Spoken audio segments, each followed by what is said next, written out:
Hello दोस्तों, स्वागत है आपका हमारे यूट्यूब चैनल पर। आज का हमारा टॉपिक है powers of president of India.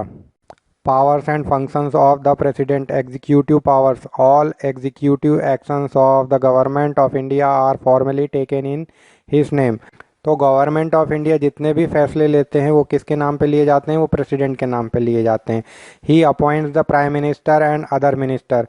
तो प्रधानमंत्री की अपॉइंटमेंट और दूसरे मिनिस्टर को भी कौन नियुक्त करता है? वो प्रेसिडेंट करते हैं। He appoints attorney general of India and determine it remuneration. ये अटॉर्नी जनरल की नियुक्ति करते हैं और उनकी सर्विस कंडीशंस और पारिश्रमिक भी राष्ट्रपति ही तय करते हैं। He can appoint CAG, controller auditor general of India, CEC, chief election commissioner of India and other election commissioners, chairmen and members of UPSC, governor of the states, the chairman and members of finance commission।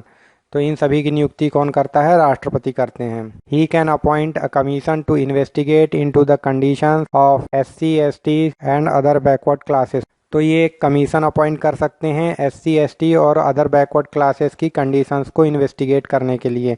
He can appoint inter state council. ये inter state council appoint कर सकते हैं। Inter state council क्यों appoint की जाती है?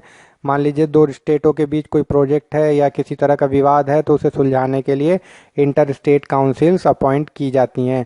Directly administer the union territories. ये union territories को डायरेक्टली एडमिनिस्टर करते हैं। Can declare any area as scheduled area and has powers to administer scheduled areas and tribal areas. तो ये किसी भी एरिया को शेड्यूल्ड एरिया डिक्लेयर कर सकते हैं और इनके पास शेड्यूल्ड एरिया और ट्राइबल एरियाज को एडमिनिस्टर करने के लिए विशेष पावर्स होती हैं। Legislative power. He can summon, prorogue parliament and dissolve the Lok Sabha. ये पार्लियामेंट की बैठक को बुला सकते हैं, उसे स्थगित कर सकते हैं और लोकसभा को डिसॉल्व भी कर सकते हैं। He can call for joint sitting of parliament. ये पार्लियामेंट की ज्वाइंट सिटिंग भी बुला सकते हैं। He addresses the parliament at the commencement of first session and first session of each year। Parliament के गठन के बाद जो भी पहला सेशन होता है उसे ये एड्रेस करते हैं। इसके साथ साथ हर साल जो पहला सेशन होता है उसे भी प्रेसिडेंट एड्रेस करते हैं। He can appoint any member of Lok Sabha presiding officer if the post of speaker and deputy speaker both fall vacant। अगर स्पीकर और डेप्यूटी स्पीकर दोनों की ही पोस्ट खाली हो जाती है तो राष्ट्रपति लोकसभा के सदस्यों में से ही किसी व्यक्ति को प्रिसाइडिंग ऑफिसर के रूप में नियुक्त कर सकते हैं। Similarly he can appoint any member of Rajya Sabha to preside over its proceeding.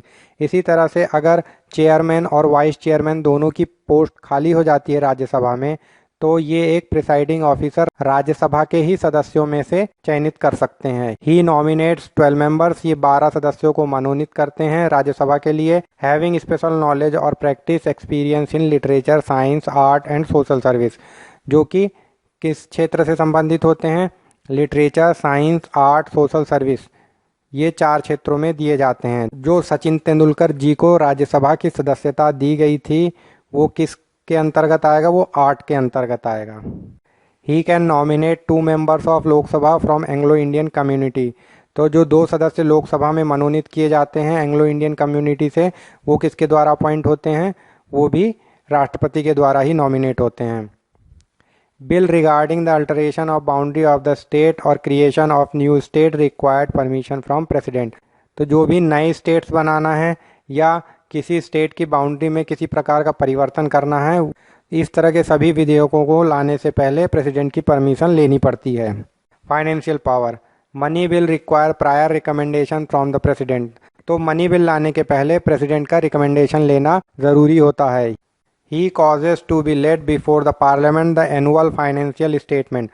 तो जो बजट या एनुअल फाइनेंशियल स्टेटमेंट पार्लियामेंट के सामने रखा जाता है वो राष्ट्रपति की तरफ से रखा जाता है। रखते कौन है? वित्त मंत्री। He can make advances out of the contingency fund of India to meet any unforeseen expenditure. Contingency fund of India Hindi में मीनिंग होती है आकस्मिक निधि।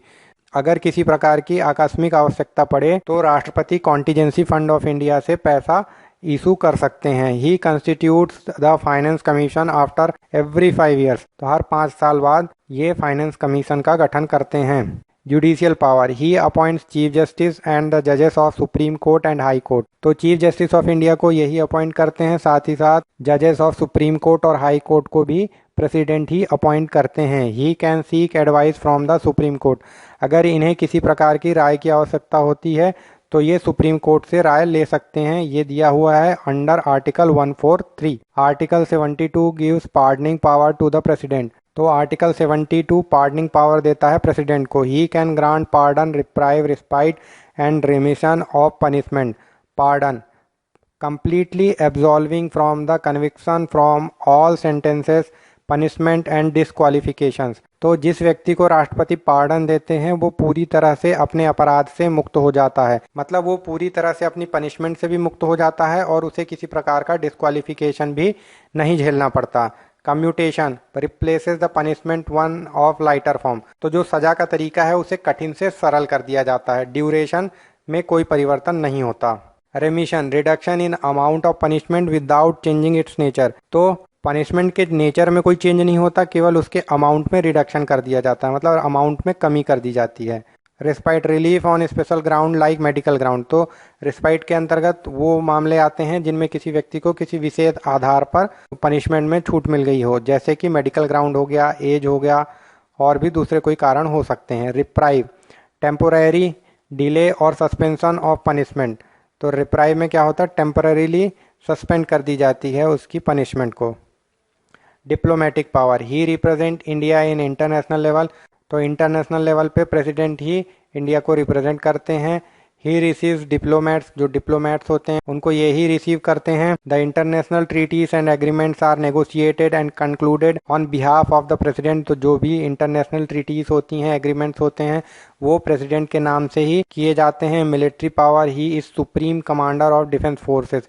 डिफेंस फोर्सेस के ये सुप्रीम कमांडर होते हैं। ही कैन डिक्लेयर वॉर और conclude subject to the approval of the parliament. तो ये वॉर डिक्लेयर कर सकते हैं और वॉर को ख़त्म भी कर सकते हैं, हालांकि इसमें अप्रूवल जरूरी होता है पार्लियामेंट का। He appoint chief of army, navy and air force. तो ये जल, थल और वायु तीनों प्रकार की सेनाओं के जो चीफ होते हैं उनकी अपॉइंटमेंट करते हैं। इमरजेंसी पावर, तो इनके पास इमरजेंसी पावर भी होती है। नेशनल इमरजेंसी ये आर्टिकल 352 के अंतर्गत आती है। President impose it on return advice of cabinet during war, external aggression और आर्म्ड रिबेलियन। तो इसे कैबिनेट की रिटर्न एडवाइस पर ही लगाया जाता है। किस केस में, अगर वॉर, एक्सटर्नल एग्रेशन या आर्म्ड रिबेलियन की स्थिति हो। प्रेसिडेंट्स रूल, प्रेसिडेंट्स रूल ये आर्टिकल 356 के अंतर्गत आता है। President can impose it on report of governor और अदरवाइज। तो प्रेसिडेंट्स रूल जो है वो गवर्नर की रिपोर्ट पर लगता है और दूसरे कारणों से भी लग सकता है। State council of minister is dismissed and state legislative assembly also dissolve. Law making power for state goes to parliament. तो स्टेट काउंसिल ऑफ मिनिस्टर को डिसमिस कर दिया जाता है, साथ ही साथ स्टेट लेजिस्लेटिव असेंबली को भी डिसॉल्व कर दिया जाता है और लॉ मेकिंग पावर जो होती है वो डायरेक्ट पार्लियामेंट के पास चली जाती है। फाइनेंशियल इमरजेंसी आर्टिकल 360 के अंतर्गत होती है। ये फाइनेंशियल इमरजेंसी आज तक इंडिया में लगाई नहीं गई है। President can impose it when financial stability of the country is threatened. तो ये किसी भी प्रकार की फाइनेंशियल अनस्टेबिलिटी की कंडीशन में लगाई जा सकती है। It needs parliamentary approval in 2 months. तो इसके लिए 2 महीने के अंदर पार्लियामेंट से अप्रूवल की आवश्यकता होती है। ऑर्डिनेंस मेकिंग पावर, तो प्रेसिडेंट के पास ऑर्डिनेंस मेकिंग पावर भी होती है। ये आर्टिकल 123 के अंतर्गत आती है। Article 123 gives power to the president to promulgate ordinances during the recess of parliament.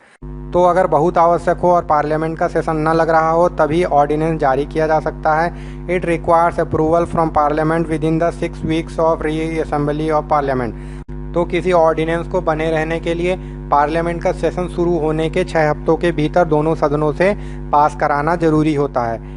It may modify or repeal any act of parliament or ordinance but it cannot amend the constitution. तो ये किसी भी प्रकार के parliament के act को modify कर सकता है, रिपील कर सकता है, इसी प्रकार से ऑर्डिनेंस को मॉडिफाई कर सकता है, हटा सकता है, लेकिन कॉन्स्टिट्यूशन को अमेंड नहीं कर सकता। Veto power of the president, absolute veto, it refers to the power of the president withhold his assent to a bill passed by the parliament। तो इसमें प्रेसिडेंट पार्लियामेंट से पास हुए बिल को अपने पास रख लेते हैं, ये अपना असेंट नहीं देते हैं। इसका उपयोग प्रेसिडेंट जनरली तब करते हैं जब ये बिल किसी प्राइवेट मेंबर के द्वारा ले आया गया हो या संसद से ये बिल पास होने के बाद और राष्ट्रपति के असेंट के पहले जिस गवर्नमेंट ने इसे पास किया है वो गवर्नमेंट बदल जाती है और जो नई गवर्नमेंट आती है वो राष्ट्रपति को इसमें अपना असेंट या अपनी स्वीकृति देने से मना कर देती है। Suspensive veto, when president returns the bill for reconsideration of the parliament the president does not possess veto in the case of money bill. इसका इस्तेमाल प्रेसिडेंट कब करते हैं? जब प्रेसिडेंट किसी बिल को रिकंसिडरेशन के लिए भेज देते हैं, अगर ये वापस आ जाए तो इन्हें अपना असेंट देना ही पड़ता है, अपनी स्वीकृति देनी ही पड़ती है। ये क्या रिटर्न नहीं कर सकते रिकंसिडरेशन के लिए? मनी बिल को ये रिकंसिडरेशन के लिए रिटर्न नहीं कर सकते। पॉकेट वीटो, पॉकेट वीटो क्या होता है? हमारे संविधान में इस बात के लिए कोई प्रावधान नहीं है कि किसी बिल को राष्ट्रपति को कितने समय में स्वीकृति देनी है या रिटर्न करना है। तो राष्ट्रपति किसी भी बिल को अपने पास अनिश्चित समय के लिए रख सकते हैं, तो इसी को पॉकेट वीटो कहते हैं। In pocket veto the president neither ratifies nor rejects nor returns the bill but simply keep the bill pending for an indefinite period of time. 24th Constitutional Amendment Act 1971 made it obligatory for the President to give his assent to a constitutional amendment bill. Thus, President cannot use his veto power in case of constitutional amendment bills. तो 24th Constitutional Amendment Act 1971 के द्वारा president को constitutional amendment bill के लिए अपनी स्वीकृति देने के लिए बाध्य कर दिया गया है। Presidential veto against state legislation. If governor reserve the bill for consideration of the president, अगर गवर्नर किसी बिल को प्रेसिडेंट के कंसिडरेशन के लिए भेज देता है, then president have following alternative. He may give his assent to the bill, तो ये बिल को अपनी स्वीकृति दे सकता है। He may hold his assent to the bill, वो बिल को होल्ड कर सकता है। He may direct the governor to return the bill for reconsideration of the state legislature, वो रिकंसिडरेशन के लिए बिल को स्टेट लेजिस्लेचर के पास भेज सकता है। If legislature again passes the bill, President is not bound to give his assent to the bill.